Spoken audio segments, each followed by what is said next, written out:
Good morning, y'all. I'm Tracy. Welcome to Just Dig It Farms. I thought we would just take a little walk through the garden and let me show you what's going on. Spring is in the air and things are beginning to come alive in the garden. Sweet, sweet William dianthus. Beautiful, beautiful. And it's paired with rosemary, echinacea. This is a little rose that's struggling right now, but it's a baby pink. It'll come out of it. And yarrow. And I just put some peonies over here. I just transplanted some. There's one. I've got 3 on each side of the border here that I've transplanted. I have them planted over by the storage shed. I've had them for a long time. I've brought them with me from our old house. And the thing about peonies is they don't like our heat and humidity. So there's only a few varieties that will do well in our zone, in our climate. And this one is Sarah Bernhardt. I had 2. I had a mix of Sarah Bernhardt and Festiva Maxima. And I had them over where they're gonna get afternoon shade. And I transplanted a few into this perennial herb and rose border here. I don't know how well they're going to do with the heat and humidity, but I'm hoping I can at least get spring shows out of them. But peonies don't like to be transplanted, so it's probably going to be quite a few years before I ever get a bloom off of them. And when you do plant them, keep in mind, don't plant them too deep. They don't like to be planted too deep. My Clotilde Serpere rose is blooming, so pretty, right at my garden gate entrance.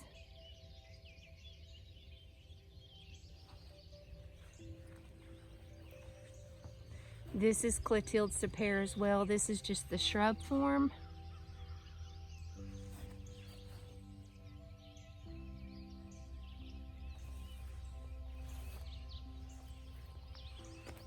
Maggie's starting to bloom.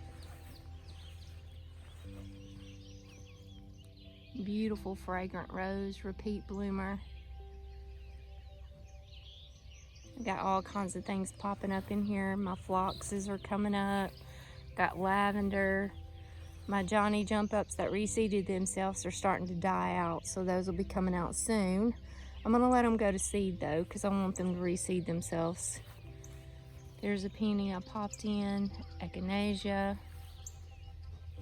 dianthus, and lavender. I love that combination together.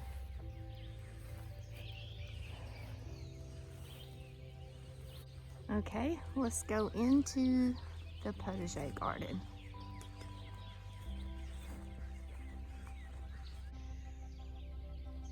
In this bed, I've got sweet peas running down my trellis. They're coming up nicely.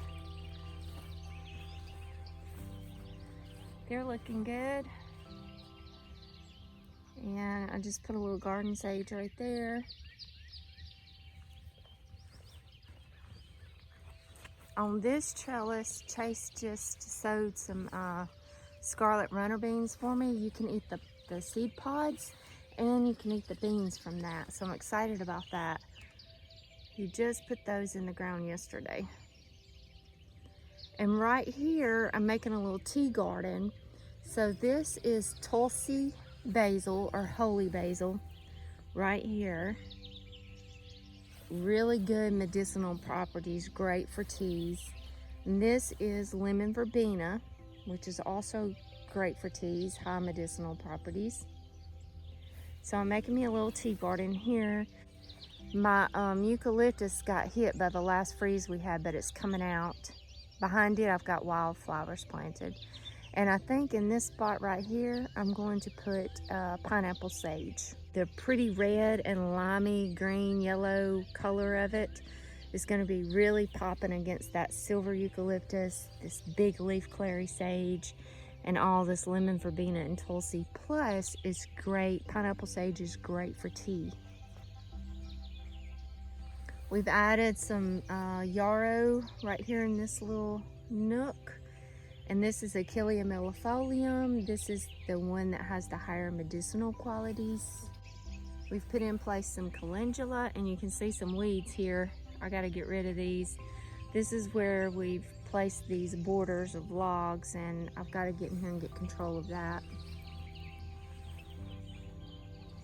So this is my medicinal herb border, and things are starting to look really pretty. That's the horehound. Cool thing about this horehound is it looked like this all winter, so that's really neat. I popped in some lemongrass. I've got 4 of them in here, so that'll make a pretty good statement. Calendula, more calendula, yarrow, chamomile. Let's see what else is happening down here. My comfrey's coming out nicely. More sweet William. What I've decided to do is to do a little garden tour every week, hopefully, or every other week at least, and just show you the things that are blooming or new things that we've added. I'm not going to try to talk about everything in the garden because I always make these videos too long. So I'm going to just focus on what we're adding or what's blooming. I added a little golden sage right here. Nothing's in this bed yet, but I think I'm going to do mostly cut flowers in this bed. Zinnias, cosmos, sunflowers, things like that. This bed, we've got a lot going on here. I've got sweet peas on this trellis and nasturtiums in there. We've got kales popping up, collards over there. That's cilantro that reseeded itself. Huh. You see here all these rutabagas are coming up nicely. Got some turnips coming up down that row. Here I've got a few cucumbers that I popped in yesterday. These are the burpless cucumbers. So this bed is mostly cool season vegetables, and I don't really know how well they're going to do. It depends on how quickly it gets hot, and they'll start bolting and go into seed, but I'm hoping I can at least get some harvest out of it.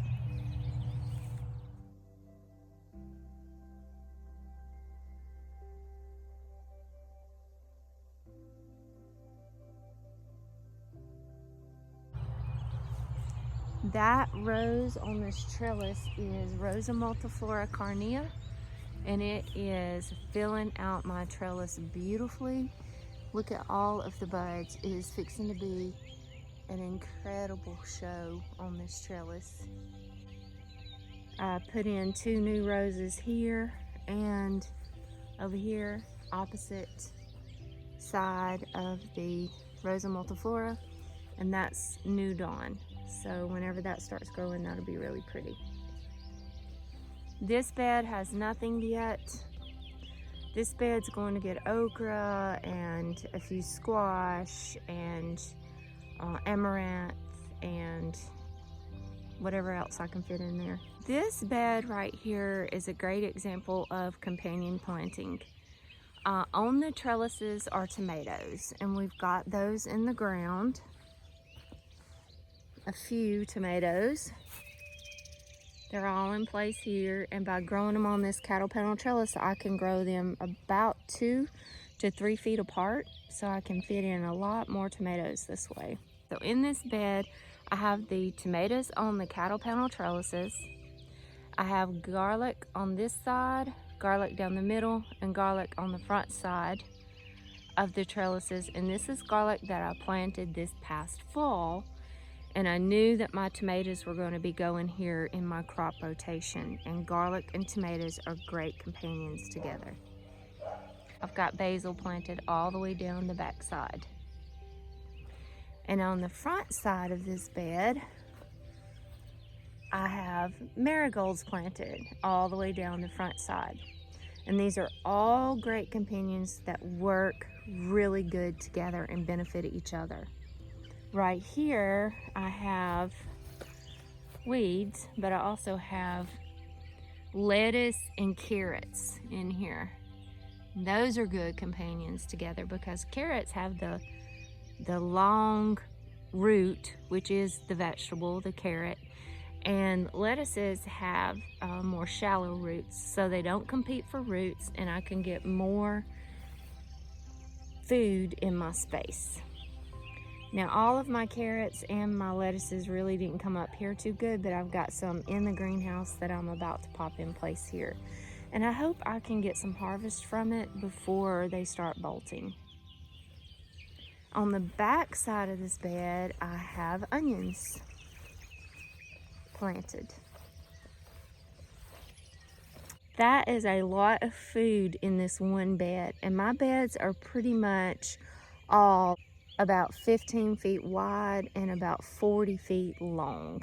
Every one of my beds in the potager are about that length. One of my viewers sent a comment and asked me would I show my garden plan.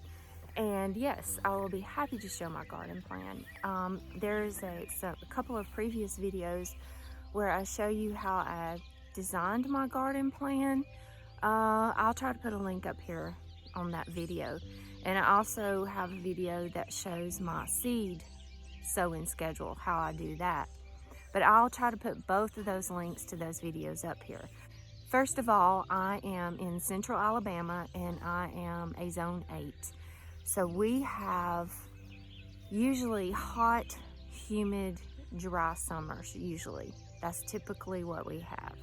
But I have a very long growing season, and I can grow cool season vegetables in the spring, and I can grow, if I get them in early enough, and I can grow cool season vegetables in the fall, and I can grow a lot of vegetables and fruit in the summer. So I have a really long growing season here in central Alabama. In my potager garden here, I have 9 beds that are all about 15 feet wide and 40 feet long. They're not all exact, but they're right about that size, 15 feet wide, 40 feet long. And in my design plan, I try to do crop rotation so that the same thing is not grown in the same bed every year. And I also incorporate companion plantings, so plants that will benefit each other or plants that won't compete with each other, and that way I can grow more food and more vegetables and more plants and flowers in a smaller area.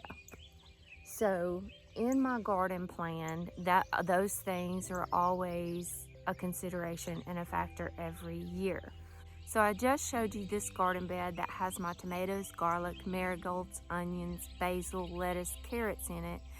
And since one of my viewers asked to see the garden plan, I wanted to show you this bed and tell you exactly what was in here. I'll put a picture of my garden journal where I lay it out, and you can just snapshot that. So maybe that will help you out.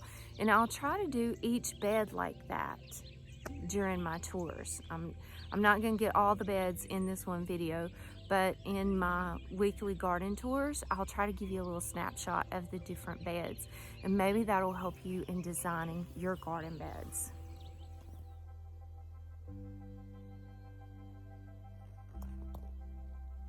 This is my bed for the spring planting. So I've got the lettuce, carrots, onions, and garlic here.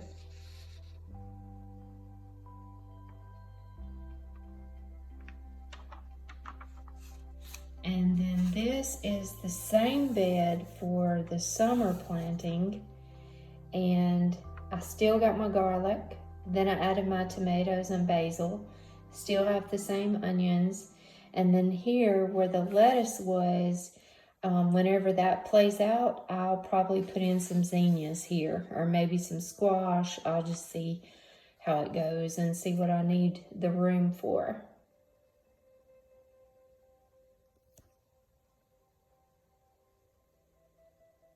Now this bed right here, Chase and I just planted this bed this past week. And this is another great example of companion planting. So in this bed, first of all, I have trellis here that has grapes growing on them, and the frost, they were coming out beautifully in that late Easter frost that we got. It hit all of the new growth and burned it up, but it's starting to come out beautifully. It's coming, it's coming. Now in this bed, this is my squash bed. So this is actually a winter squash bed. I have butternut squash and I have spaghetti squash.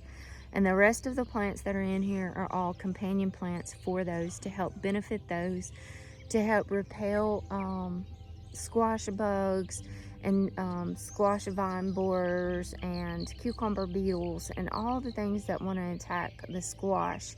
So first of all, we have borage planted around the perimeter edges of the bed, right over there too. And borage is an awesome companion plant. I have a whole video about borage, so y'all go check that out because it is an amazing plant. But the main reason I've included borage in my squash bed is because it attracts a lot of beneficial insects to help with pollination for my squash plants. So you can see we plant our squash up on little hills, and I'll show you how we've done that. To make my squash mounds, the first thing I do is we put this leaf and mulch on here really, really thick. So the first thing I'm gonna do is move it out of the way, and I'm gonna pile it up right here because we're gonna use it when the plants get going good. We're gonna come back and put this mulch all around the plants to help keep the soil from splashing up on the foliage and causing fungus and bacterial issues. Then I come in and I kind of circle out me a trench. I make a little trench. And then I start making me a mound in the middle here.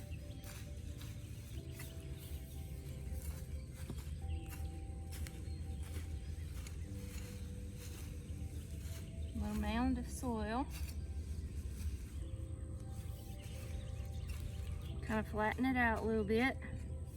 Then I just define my trench. This is going to be a little water well. So when we water or when it rains, the water will catch in this little water well and water the roots of my squash. And then we plant on that mound. And that's it. This whole section here, that's 1 row, 2 rows, 3 rows, and 4 rows. And then I've got one little guy over there by itself. But this is all of this area is butternut squash. Then over here, all of these rows are spaghetti squash. Now on each little mound, each little hill, we've got the squash, then I've got nasturtiums, and I've got radishes. And those will help deter the pests that want to attack my squash. I did this the first time last year and it worked out really, really well. We had an amazing harvest of squash with a lot less pest pressure than normal. So that little companion grouping worked out well. Now right down the middle here, I've got some marigold seeds that I've planted.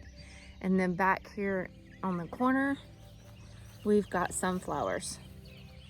So we've kind of got a little pattern and design in a half moon shape all at the end of this bed in sunflowers. And the cool thing about sunflowers, other than they're just beautiful and they attract a lot of great beneficials, but they help a lot with tomatoes. So right across is my tomato bed and the sunflowers are right here.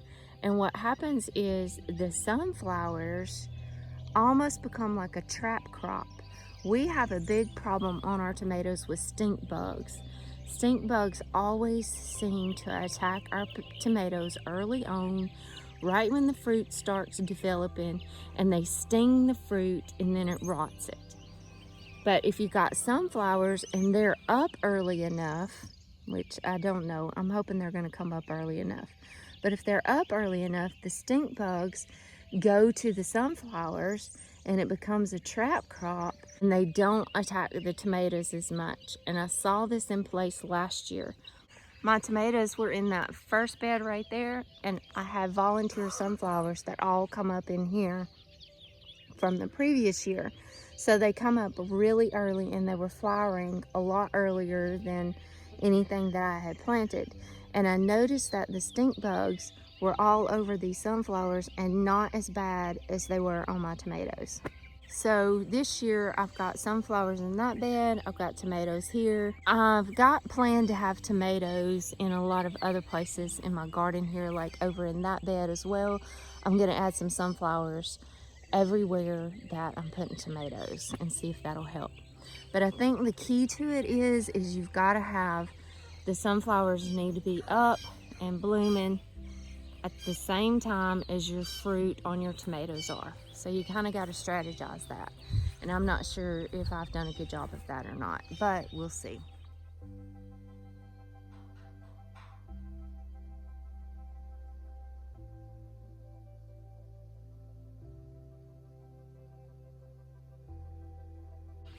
Okay, this bed is potatoes, white, yellow, and red potatoes. And they got hit by that Easter frost, but it didn't bother them at all. They just come right back with a vengeance. We've got cabbages here, and we've got borage. So I don't know if I'm actually gonna get cabbages, because I don't know if it's gonna get too hot too fast, but we will see. Hey, Jean. Also on the back side of the potatoes, I've got some Chinese cabbages, bok choy, pak choy, tot soy, all different kinds of Chinese cabbages in here. So your cabbage and your potatoes and borage are good companion plants together.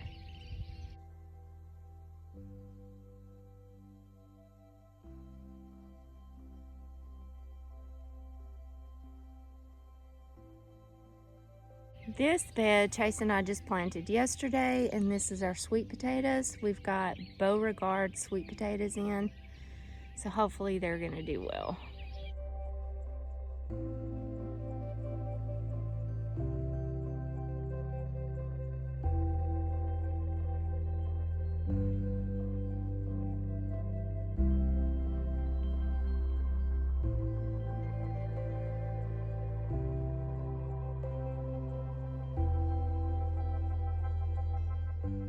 This is another bed with a whole lot going on. I've got spinach and carrots coming up here. See a few little carrots trying to pop up. They're probably not going to be that sweet because they're going to get too much heat and they like it cold, but I'm just experimenting. This is cauliflowers and Brussels sprouts all down through here. And then behind this is broccoli and beets. You can see the broccoli, there's the beets, and then these are fall onions that were planted this fall. So behind the onions are trellises that we will have tomatoes on. And then behind the tomato trellis is onions that we just put in the ground, and weeds along my borders that I've got to get control of.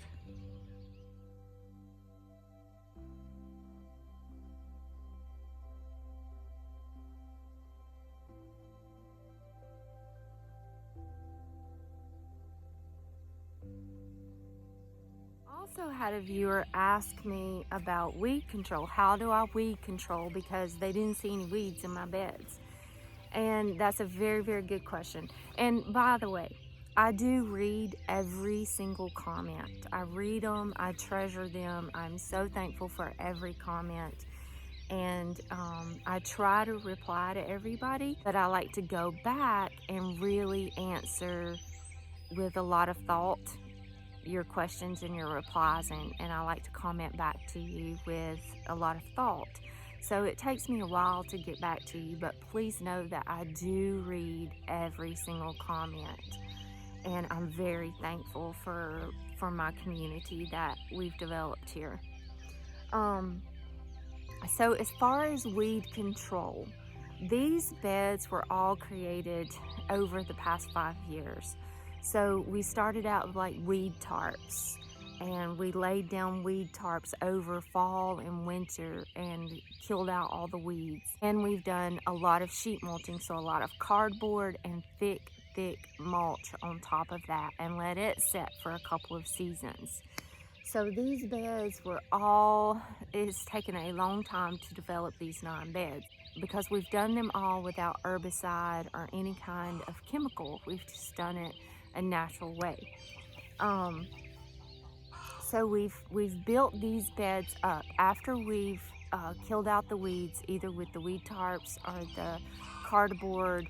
We've come in and put really thick mulch and soil. We've brought in a lot of compost, a lot of soil, a lot of mulch, leaves, straw, hay, anything we could get our hands on. We have a cattle farmer up the road, and he gives us those big, huge round bales of mulched hay that's been sitting for a year or more, and we've used a lot of that. This year we brought in a lot of composted leaves and straw and hay that I got from my friend, and we've also brought in some topsoil and some really good compost. So I think the garden should really be good this year and grow a lot of great food. But that's pretty much how I manage the weeds out here. Is I just hand pull. When I see weeds coming up, I'll hand pull them. I use cardboard in areas where there's like a lot of weed pressure, and we use really thick layers of mulch, super thick layers of mulch. Also, I don't till. Some of these beds I tilled right at the beginning, and we did cover crop in them, like we did some sun hemp, we did different cover crops in some of the different beds just to add nutrients to the soil. So in these 2 beds, we did till those in the beginning, and then we sowed sun hemp cover crop in those beds, and they were there all summer long. At the end of summer, we chopped and dropped all that sun hemp, just left it laying on the ground. We come back, added cardboard and thick mulch on these 3 beds, 1, 2, 3. These were new for us last year. These just got created last year. So we had the cardboard and the mulch all fall and all winter. At the end of winter this year, we started hauling in some good topsoil, really thick compost and mulch, and we filled these beds up, and now we're planting them. So now that we've actually got these beds created, we don't till. Like only those 3, and I think the first bed maybe we tilled up. I have to go back in my notes and look, but all the other beds were just created with the weed tarps and the cardboard. And tilling brings up a lot of the weed seeds that are under the soil surface, kind of lying dormant. When you till that, you're bringing those weed seeds to the surface. So when you have a garden and you till it all the time, you're constantly introducing weeds to your garden. So I practice the no-till method, and what that means is I till in the beginning, but then I don't till again. Like, I'm never going to be tilling these beds again.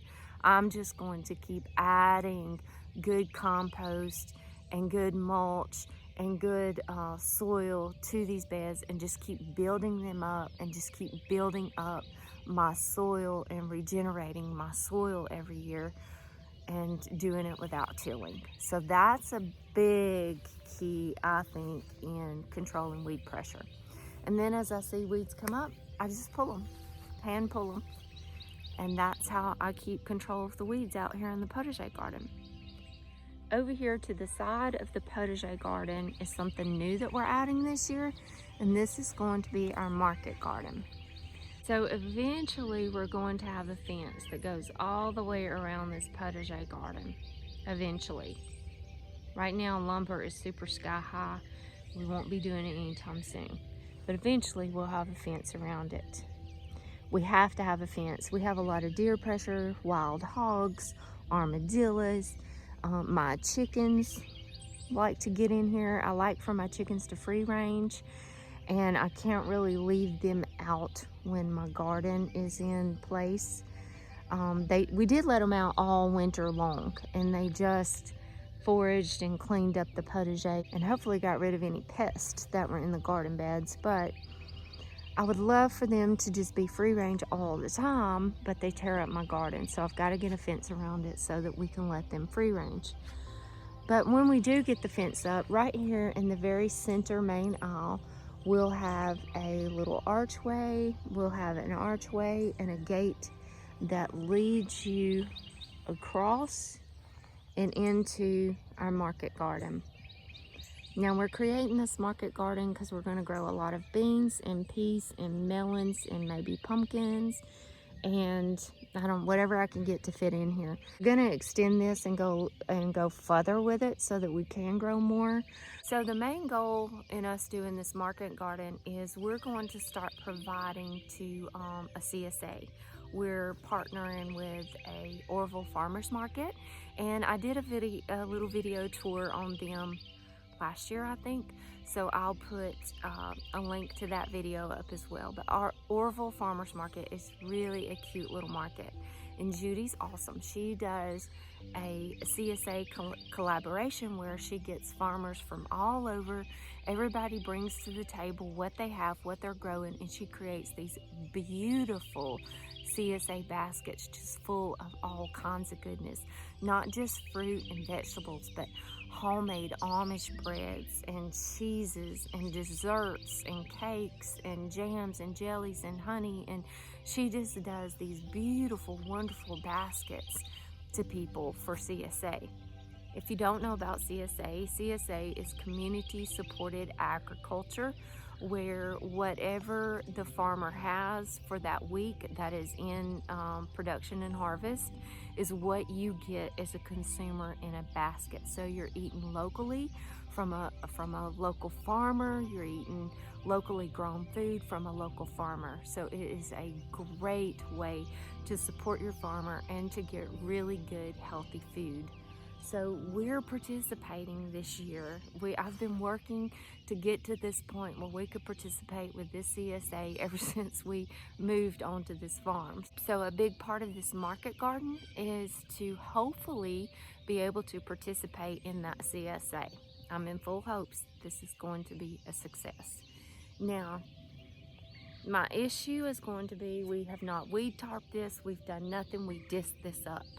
So in doing this, we're going to have a lot of weed pressure, and we're going to have to do a whole lot of hoeing and a whole lot of work in this little market garden. I'm not real excited about that. I like the style of my potager garden where it's just a matter of seeing a few weeds. They're easy to pull up, pulling them up, moving on. But this one is going to be a bit more work for us this summer. But I'm hoping we're going to get an abundant harvest from this so that my family can personally benefit from it, and we can put some of the beans up and we can have some fresh beans for eating. But I'm hoping I will be able to have a good harvest to contribute to the CSA as well. So we're going to see how this project works out. Maybe I'm hoping that this fall and this winter, maybe I can weed tarp this and get a better control and a good handle on this market garden and do it really well next year. This year we're just trying to get it started, so I'm going to see how this goes. All right, I just want to show you this really quick and we'll wrap up our tour for the week. On my chicken coop, on my arbor going into my chicken coop, I've got this amazing rose called Farmer's Dream, and it is showing out right now. It is so, so beautiful. Isn't it gorgeous?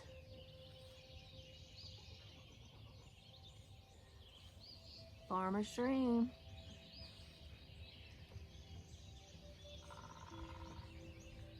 It's a spring bloomer. and it puts on a fabulous spring show. Perfect for my chicken coop. Also, my garden shed's looking really cute. My phlox is blooming. This is Maybreeze phlox, and it's evergreen foliage, and it has these beautiful sweet little white blooms in the spring. I love it. And my Lamarck rose is starting to bloom, and I can smell it. It's so fragrant. Isn't that beautiful? I loved that creamy yellow and dark green foliage against my white garden shed. Thought that was really going to be pretty, and it is. Then here we've got more phlox blooming.